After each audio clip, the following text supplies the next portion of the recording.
Welcome to G Crime Daily. This week we will begin diving into the Black Swan trial, as it began this week in Manatee County, Florida for Ashley Benefield. Douglas and Ashley met in 2016 at a political event. They were together for 13 days before getting married in his hometown, Charleston, South Carolina. Ashley was 24 years old, and Doug was 54. Doug had a daughter, Eva, from a previous marriage, and Renee. His first wife died 9 months later from a heart ailment.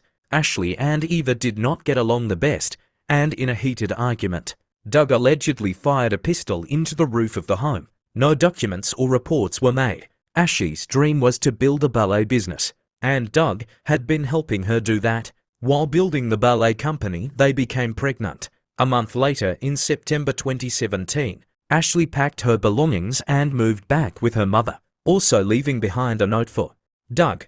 This note calls him possessive and controlling.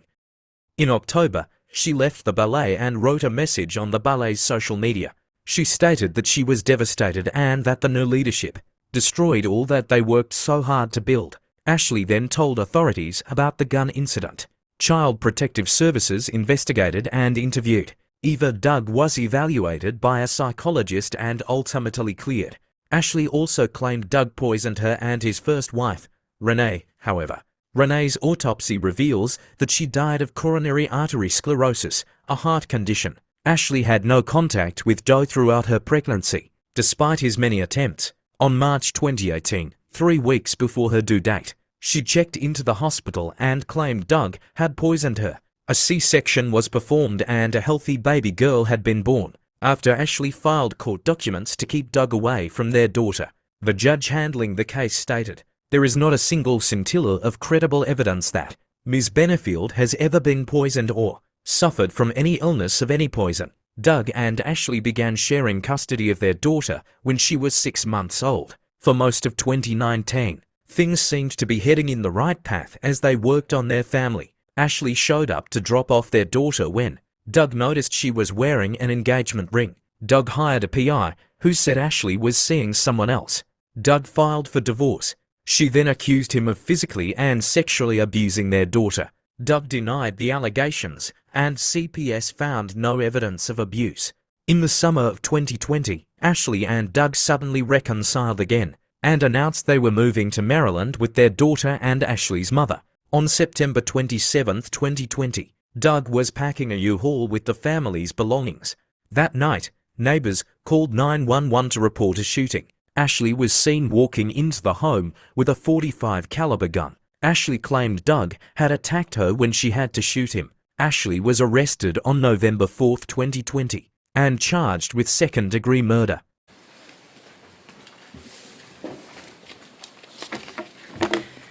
This case is about a woman who very early on in her pregnancy decided she wanted to be a single mother. And she did not want the father of this child to have any visitation, her husband. And everything she did from that point on was to attain that goal. And she would stop at nothing to attain that goal.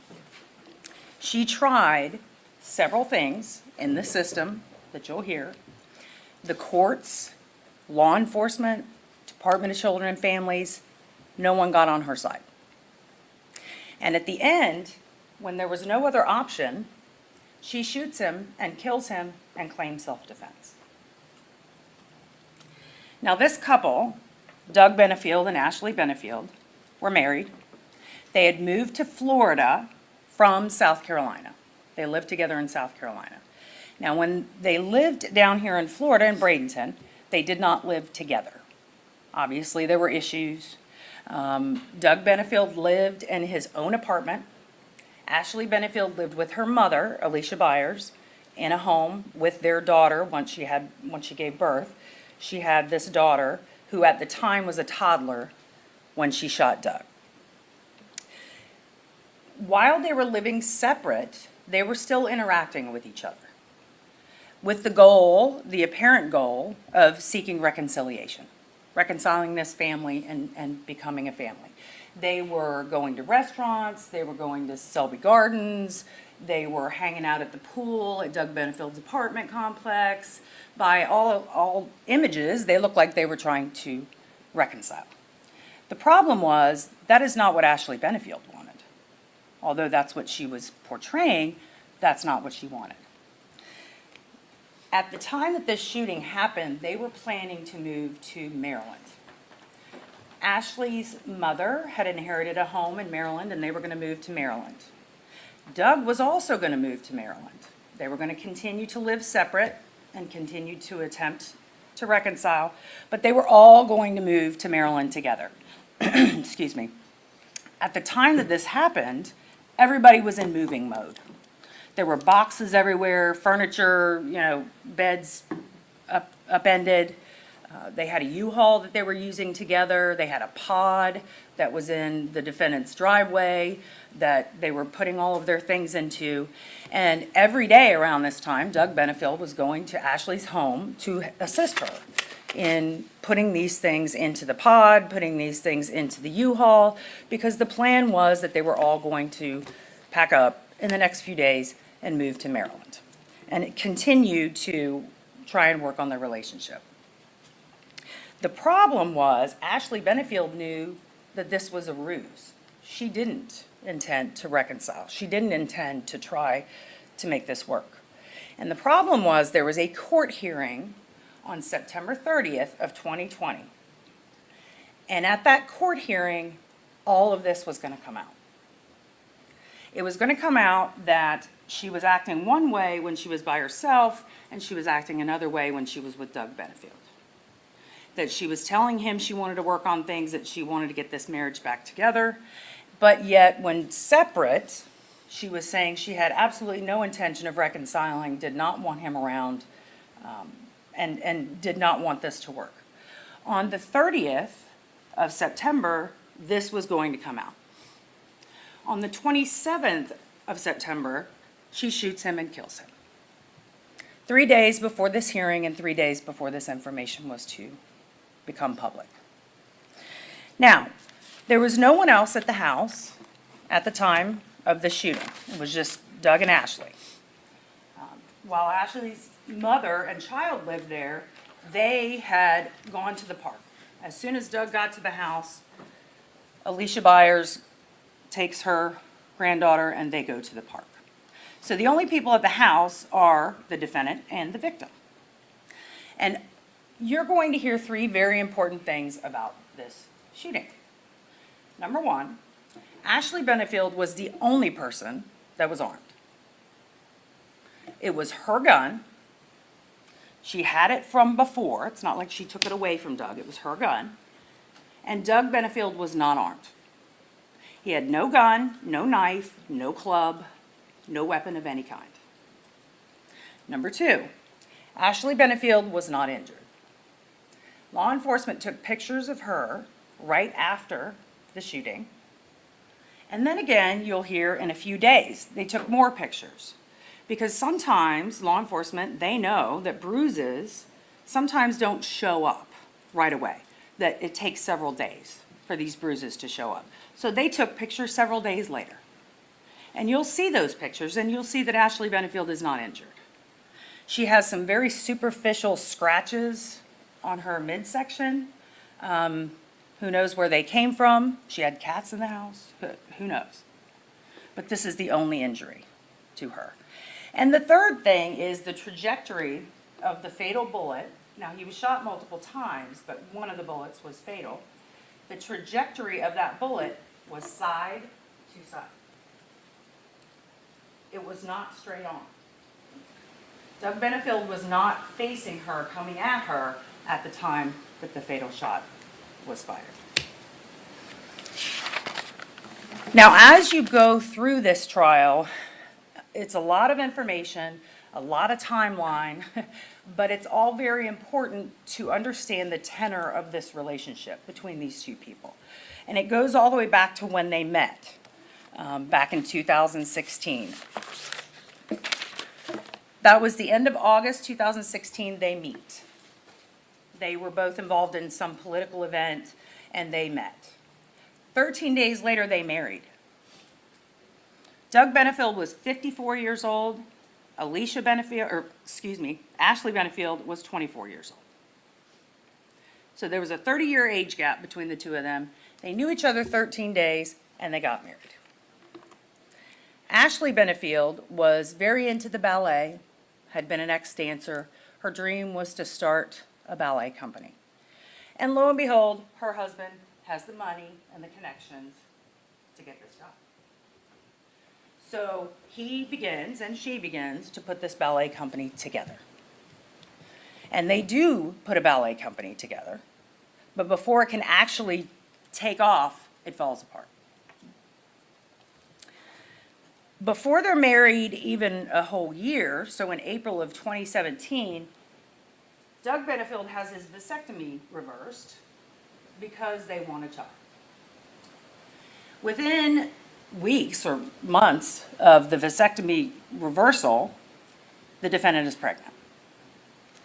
So all within a year of being married, they have done a vasectomy reversal, gotten pregnant, started a ballet, and the ballet has crumbled. While Ashley is pregnant, she decides she's too sick from the pregnancy, morning sickness, and that she needs her mother to take care of her. Her mother's in Florida, in Bradenton, Florida. So during her pregnancy, she moves to Bradenton, Florida to live with her mother so her mother can take care of her during the sickness. The two never lived together again. This was the last time these two lived together. They continued a long-distance relationship when she first moved to Florida and continued trying to keep it together in communication. But about the same time as the ballet collapses, right about all of this time, Ashley Benefield starts complaints against the victim. Her complaints are things like, the main one was that Doug Benefield was poisoning her with heavy metals, and her unborn child was being poisoned, that there was poison in her tea, that he was giving her poison. There were also other complaints, domestic violence complaints, different types of complaints, but not once will you hear that she ever said he hit her. Not once did she ever say he choked her, kicked her, anything like that. Even though she's making these complaints, the victim, Doug Benefield, is still trying to make this work. And you're going to see some text messages and hear some things. He's still trying to make this work. But she is having none of it. So at about the time that she's ready to give birth, Doug Benefield contacts an attorney here in Florida, Sarasota, Florida, Stephanie Murphy, and asks her to help. And asks her to help him write a letter to her, to Ashley Benefield, to state that he wants to be a part of the birth and he wants to be a part of this child's life and to please keep in contact with him. Ashley never answers that letter. That letter is sent via email on March 15th of 2018, which was several weeks early. She wasn't due yet. And the next day, she is induced, her pregnancy is induced, and she gives birth to a daughter. She never tells Doug. He doesn't even know his child is born for weeks. And she never responds to the letter. The way that Doug knows that this child is born is that Ashley Benefield starts filing complaints again. And based on these complaints, he figures out, oh, my child's born, and now we have more complaints. The complaints revolved around the poisoning and the things that I talked about earlier. And she filed for what's called a violation of injunction, or I'm sorry, she filed for an injunction. An injunction is our legal way of saying restraining order. So when someone wants a restraining order, they have to go through a process and go to court, and the court has to decide, and you get a restraining order. So that was her process. She was trying to get a restraining order against Doug, and the allegations were what I said to you.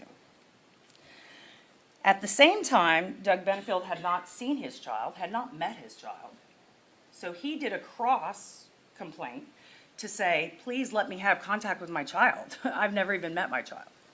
So this was set for a hearing. And it ended up going 2 days. It was long. It was a long process, a lot of witnesses in family court. And it ended up going 2 days. It began in July 30th, 2018, and it finished on September 17th, 2018. And at the conclusion of that hearing, the judge said, no. No, you are not getting a restraining order, and no, you cannot keep this man away from his child. And granted Doug Benefield immediate visitation with his daughter. He met his daughter for the first time. She was 6 months old. And at the time when they were exchanging custody, which was at the sheriff's office for meeting the child, all of this animus had been going on. I mean, they had just had these hearings and all of this. And at that first time sharing, that's what they call it nowadays in family courts, time sharing. At the first time sharing, Ashley starts becoming very nice to Doug and says, basically, I'll go with you for the visitation. And that's what they do. The family goes off for visitation. And that begins a year, approximately a year, of basically them working on the relationship, going out to restaurants, doing things, hanging out together as a family. About a year. Now, Doug never moves in with Ashley. He keeps a separate residence. But after August of 2018, Ashley just stops talking to him. And at that time, Doug files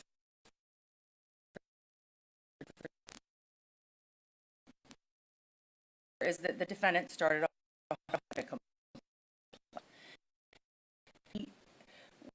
with 5 different complaints, all revolving not around her this time, but about the child.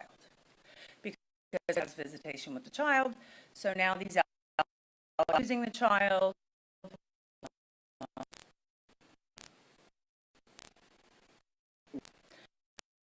Are that Doug's abusing the child. What you'll hear is that not one of these charges was ever prosecuted. Not one of these ever left law enforcement. And now has tried these 5 complaints. After Doug filed for a divorce, law enforcement's not helping her. See this still visitation going on. And in meeting of all these people, feel logical evaluation. So they go to Dr. And Dr. Broder does a very extensive evaluation.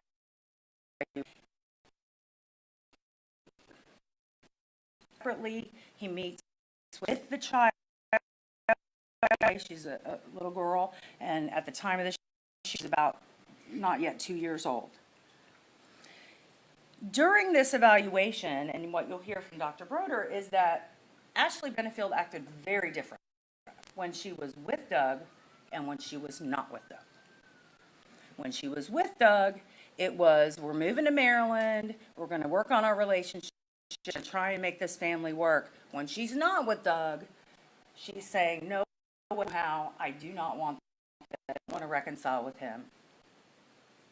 And to Doug's knowledge, all he's hearing is I want to reconcile. So that's what he knows. Was coming out on the 30th. September 30th, 2020, Ashley knew the ruse was up. Now, there had to be a request from both sides, the husband and the wife, to this psychological report. And at one point before the hearing, Ashley Benefield tried to get Doug to drop that so the report would not get out, would not be released. Doug refused.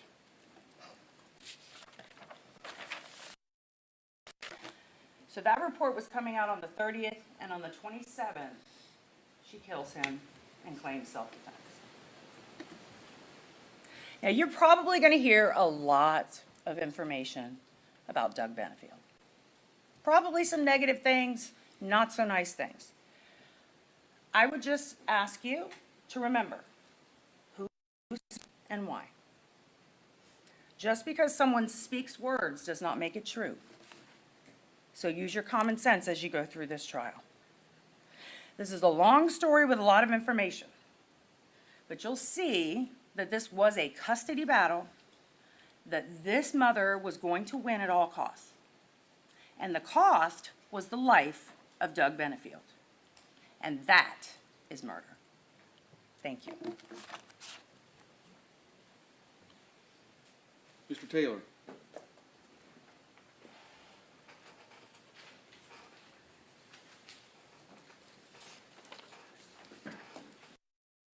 Judge Wright, may I request to put the screen down?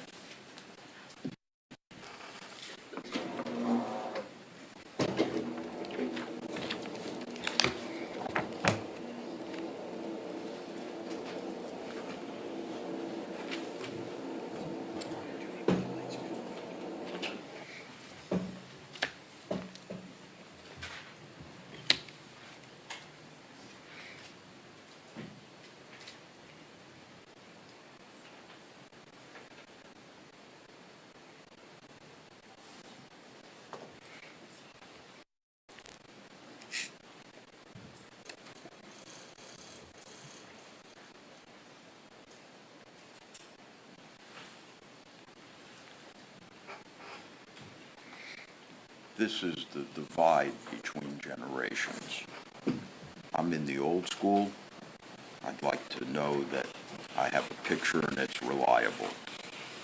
This is the new world. We rely on technology. I'm not sure that I'm a fan.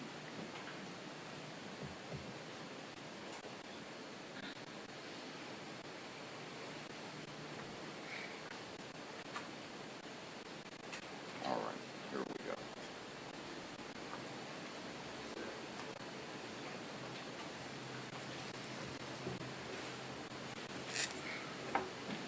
Good morning, ladies and gentlemen. This is Douglas Benefield. He was 58 when Ashley Benefield was forced to shoot him. Can I see the second picture, please?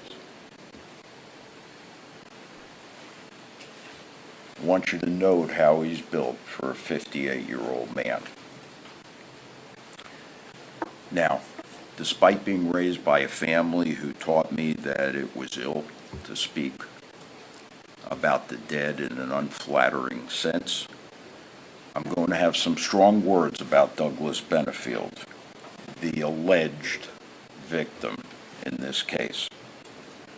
I say alleged victim because he was anything but that. The evidence is going to show that Douglas Benefield was a very disturbed man.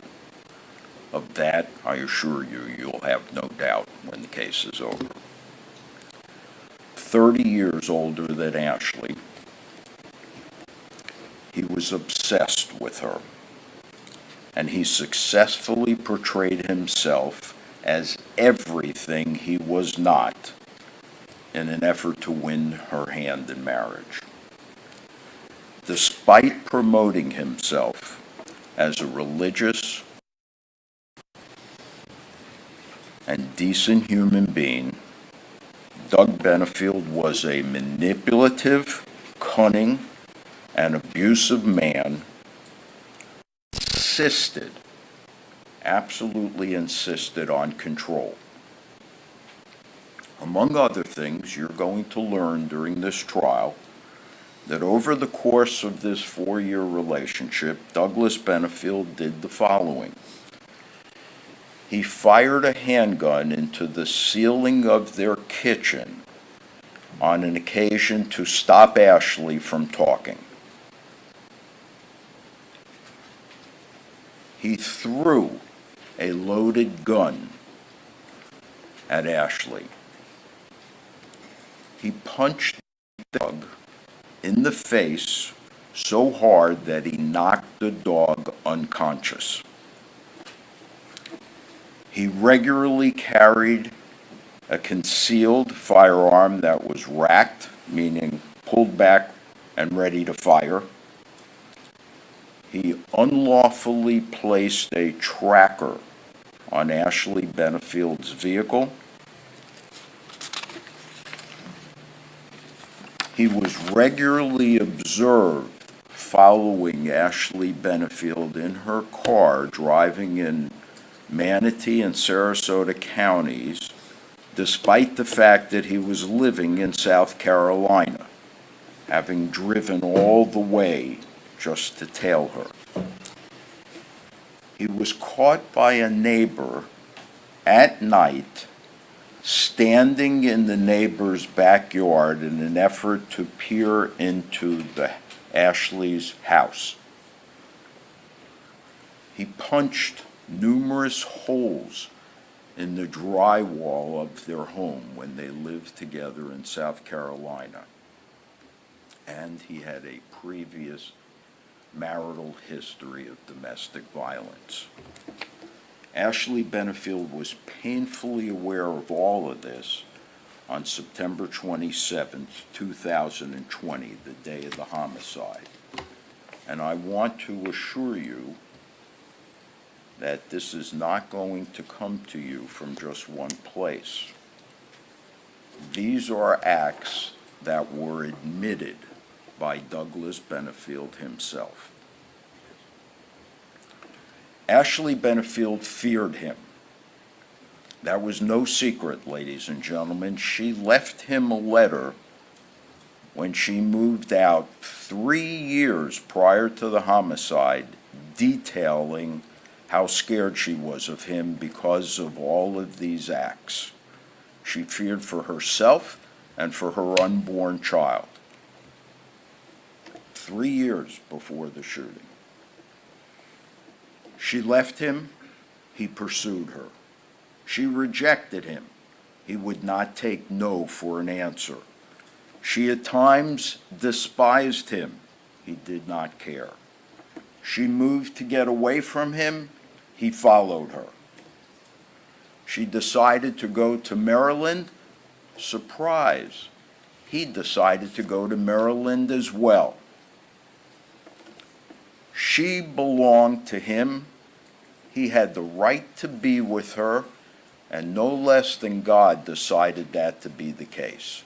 Doug Benefield viewed Ashley Benefield as his property. Abusers seek to control their victims, to dominate them. At times, the pressure that Doug Benefield exerted and brought to bear upon Ashley Benefield was so overwhelming that it sometimes triggered questionable suspicions in Ashley's dedicated effort to protect herself and her child. Domestic violence victims have several things in common. Number one, Overruled. Number one, they initially believe things will get better. Instead, they get worse. Number two, domestic violence victims develop a get along, go along attitude. It's the mentality because appeasement keeps the beast at bay. Just do what he wants and you'll be safe. These domestic violence victims constantly speak about walking on eggshells. And the reason they describe it like that is for fear of anything that they say may trigger a reprisal by the abuser. And if children are involved, everything is magnified. They become hyper-vigilant. Ashley Benefield developed all of those characteristics. So on 9/27/2020, the day of the homicide, Doug arrives at the residence of Ashley Benefield. And as you heard, they are living separately. He does not live there. He never resided there. This is at her home in Bradenton. He had no claim for entering that home on that day except with the permission of Ashley, which she gave on that day because she was moving to Maryland and Doug was going to Maryland as well. But he knew, make no mistake, as the prosecutors told you, Doug Benefield knew full well on that day that this relationship was over. They were not going to be living together. Maybe, hopefully, they could work out some type of co-parenting agreement, but she was done. So how does that day's events unfold? What happens that results in us all assembling here this morning? It starts, ladies and gentlemen, with Doug Benefield once again seeking control. He is simmering when he arrives at Ashley's home on that afternoon.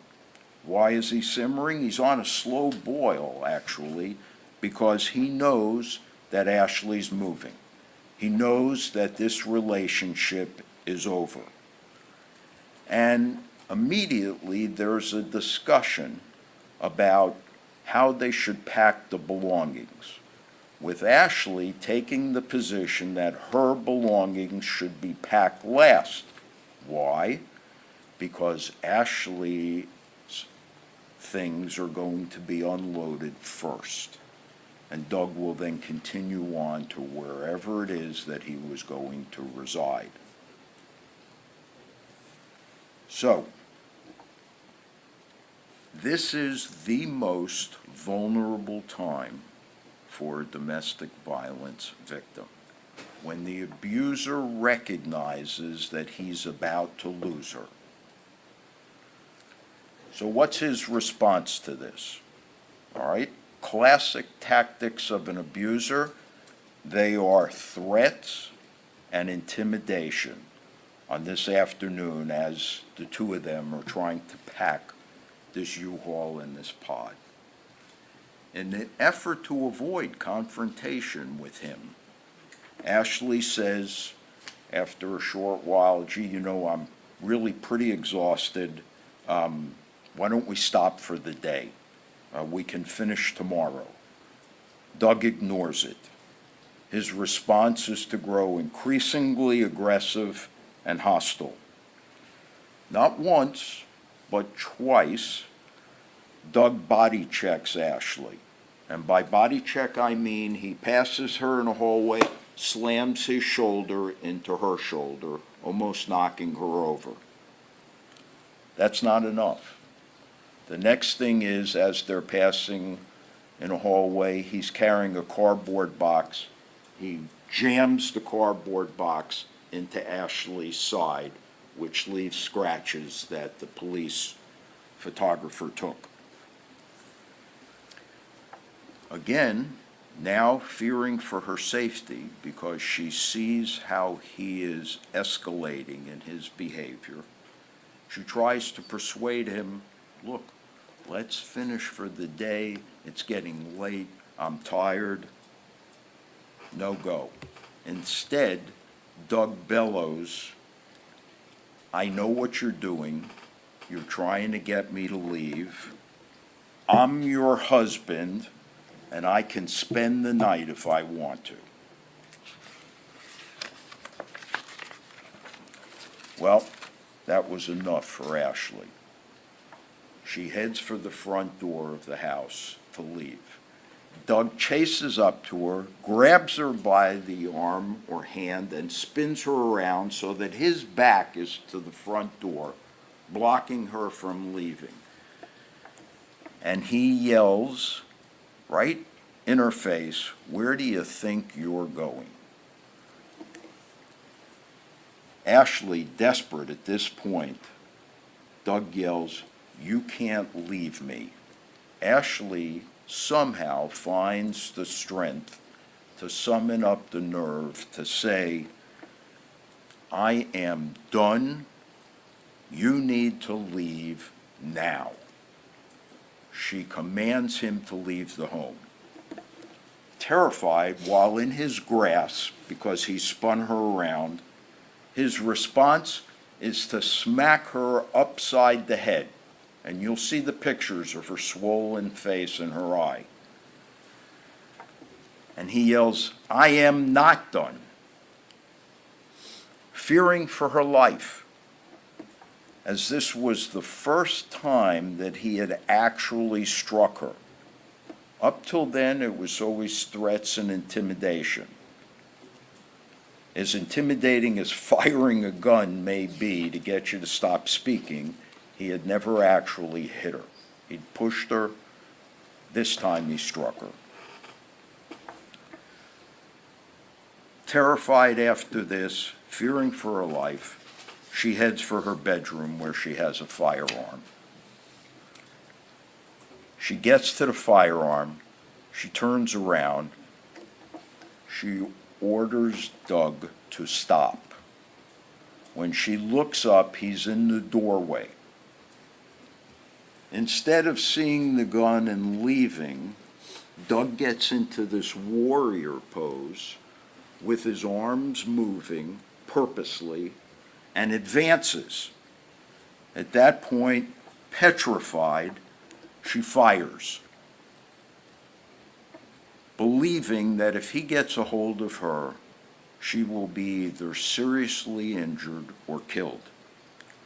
To her horror, after firing, he continues to advance. She absolutely panics. She tries to get away and backs to the side to create more distance between them, but there is no place left for her to go in this small bedroom. At that point, in utter panic, she keeps firing the gun. She sees Doug's legs go up in the air, almost as if he was running and slipped, and he falls backwards. Instinctively, she flees the house and heads next door to John Sant's house. He's a neighbor.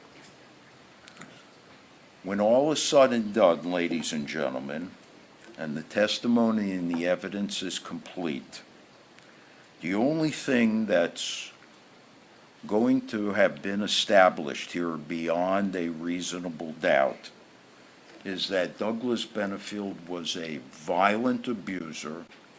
Ashley Benefield's efforts to placate him was absolutely consistent with what abused women do, especially when a child is involved, and that Ashley's result and resource to deadly force was absolutely justified under the circumstances. Thank you. All right, thank you, Mr. Taylor. Judge, can we approach? Yes. Are we done for this, for the presentation for now? Yes. Yes.